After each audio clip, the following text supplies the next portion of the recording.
हरे कृष्णा, सभी को राधे राधे। तो देखिए 25 सितंबर को है जीवित पुत्री का व्रत, और जिसकी नहाई खाई की जो हमारी परंपरा है नहाई खाई की, वो 24 तारीख को हमें करनी है। तो जीवित पुत्री का व्रत में कथा कौन सी सुननी है, तो आज ही हम सुनते हैं वीडियो में। तो बने रहिए मेरी वीडियो में। तो सुनते हैं जीवित पुत्री का व्रत की कथा। गंधर्वों के राजकुमार का नाम जीमूतवाहन जी था। वे बड़े उदार और परोपकारी थे। जीमूतवाहन के पिता ने वृद्धावस्था में वानप्रस्थ आश्रम में जाते समय उनको सिंहासन पर बैठाया, किंतु उनका मन राजपाट में नहीं लगता था। वह राज्य का भार अपने भाइयों को छोड़कर स्वयं वन में पिता की सेवा करने चले गए।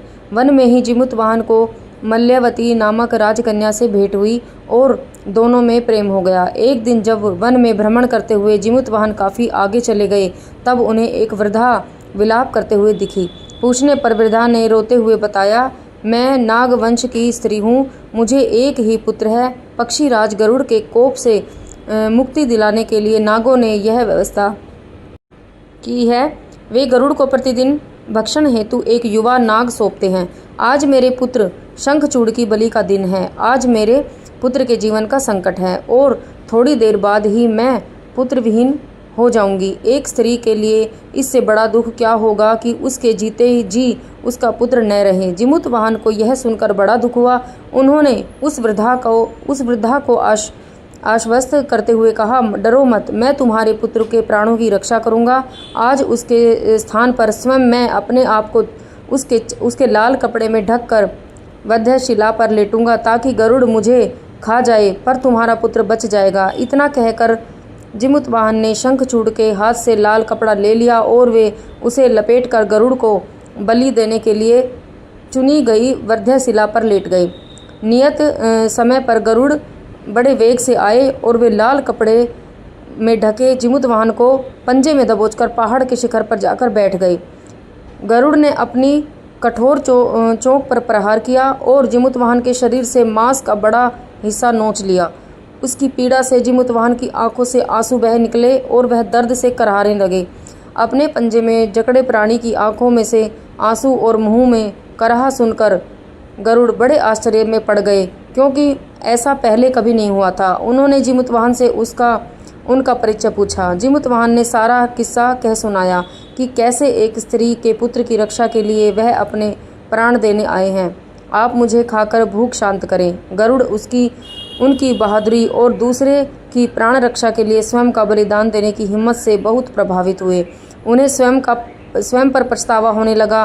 वह सोचने लगे कि एक यह मनुष्य है जो दूसरे के पुत्र की रक्षा के लिए स्वयं की बलि दे रहा है, और एक मैं हूँ जो देवों के संरक्षण में हूँ किंतु दूसरों की संतान की बलि ले रहा हूँ। उन्होंने जीमूतवाहन को मुक्त कर दिया। गरुड़ ने कहा, हे उत्तम मनुष्य, मैं तुम्हारी भावना और त्याग से बहुत प्रसन्न हूँ। मैंने तुम्हारे शरीर पर जो घाव किए हैं उसे ठीक कर देता हूँ। तुम अपनी प्रसन्नता के लिए मुझसे कोई वरदान मांग लो। राजा जीमूतवाहन ने कहा, हे पक्षीराज, आप तो सर्वसमर्थ हैं। यदि आप प्रसन्न हैं और वरदान देना चाहते हैं तो आप सर्पों को अपना आहार बनाना छोड़ दें। आपने अब तक जितने भी प्राण लिए हैं उन्हें जीवन प्रदान करें। गरुड़ ने सबको जीवन दान दे दिया और नागों की बलि न लेने का वरदान भी दिया। इस प्रकार जीमूतवाहन के साहस से नाग जाति की रक्षा हुई। गरुड़ ने कहा, तुम्हारी जैसी इच्छा वैसा ही होगा। हे राजा, जो स्त्री तुम्हारे इस बलिदान की कथा सुनेगी और विधि पूर्वक व्रत का पालन करेगी, उसकी संतान मृत्यु के मुख से भी निकल जाएगी।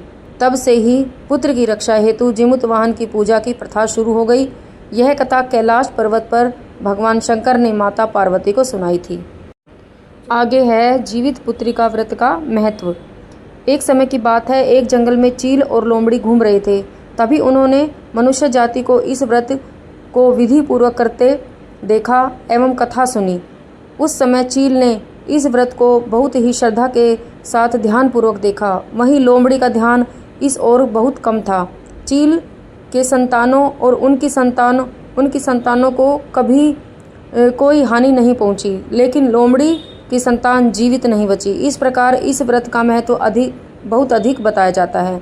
ऐसी ही मान्यता है कि जो महिलाएं जितिया व्रत रखती हैं उनके बच्चों के जीवन में सुख शांति बनी रहती है और उन्हें संतान वियोग नहीं सहना पड़ता।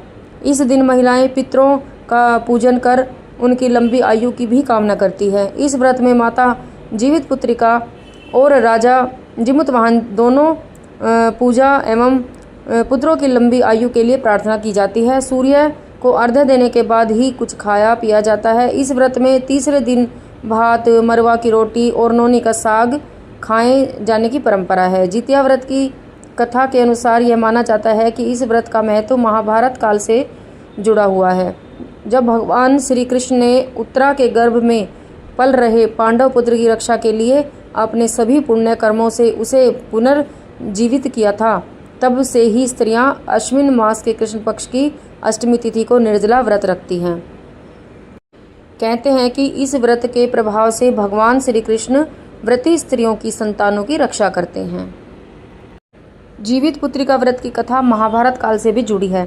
महाभारत युद्ध के बाद अपने पिता की मृत्यु के बाद अश्वत्थामा बहुत ही नाराज था और उसके अंदर बदले की आग तिर थी, जिस कारण उसने पांडवों के शिविर में घुसकर सोते हुए पांच लोगों को पांडव समझकर मार डाला था, लेकिन वे सभी द्रौपदी की 5 संतानें थीं। उसके इस अपराध के कारण उसे अर्जुन ने बंदी बना लिया और उसकी दिव्य मणि छीन ली। इसके फलस्वरूप अश्वत्थामा ने उत्तरा की अजन्मी संतान को गर्भ में मारने के लिए ब्रह्मास्त्र का प्रयोग किया, जिसे निष्फल करना नामुमकिन था। उत्तरा की संतान का जन्म लेना आवश्यक था, जिस कारण भगवान श्री कृष्ण ने अपने सभी पुण्यों का फल उत्तरा की अजन्मा संतान को देकर उसको गर्भ में ही पुनः जीवित किया। गर्भ में मरकर जीवित होने के कारण उसका नाम जीवितपुत्रिका पड़ा और आगे जाकर यही राजा परीक्षित बना। तभी से संतान की लंबी उम्र और मंगल कामना के लिए हर साल जितिया व्रत रखने की परंपरा को भी निभाया जाता है। बोलो श्री जीमूतवाहन जी भगवान की जय। जीमूतवाहन जी की आरती। ओम जय कश्यप नंदन प्रभु जय अदिति नंदन त्रिभुवन तिमिर निकंदन भक्त हृदय चंदन। ओम जय कश्यप नंदन सप्त अश्वरथ राजित एक चक्रधारी दुखहारी सुखकारी मानस मलहारी। ओम जय कश्यप नंदन सूर्य मुनि भूसुर वंदित विमल विभवशाली अघधल दलन दिवाकर दिव्य किरण माली। ओम जय कश्यप नंदन सकल सुकर्म प्रसविता सविता शुभकारी विश्व विलोचन मोचन भव बंधन हारी। ओम जय कश्यप नंदन कमल समूह विकासक नाशक त्रैतापा सेवक सहज हरत अली सेवक सहज हरत अली मन सिज संतापा। ओम जय कश्यप नंदन नेत्र व्याधि हर सुरवर भूपीड़ाहारी वृष्टि विमोचन संतत परहित व्रतधारी। ओम जय कश्यप नंदन सूर्य देव करुणा कर अब करुणा कीजे हर अज्ञान मोह सब तत्व ज्ञान दीजे। ओम जय कश्यप नंदन। बोलो श्री जीमूतवाहन जी भगवान की जय। वीडियो पसंद आई हो तो वीडियो को लाइक करें, चैनल को सब्सक्राइब करें। हरे कृष्णा। सभी को राधे।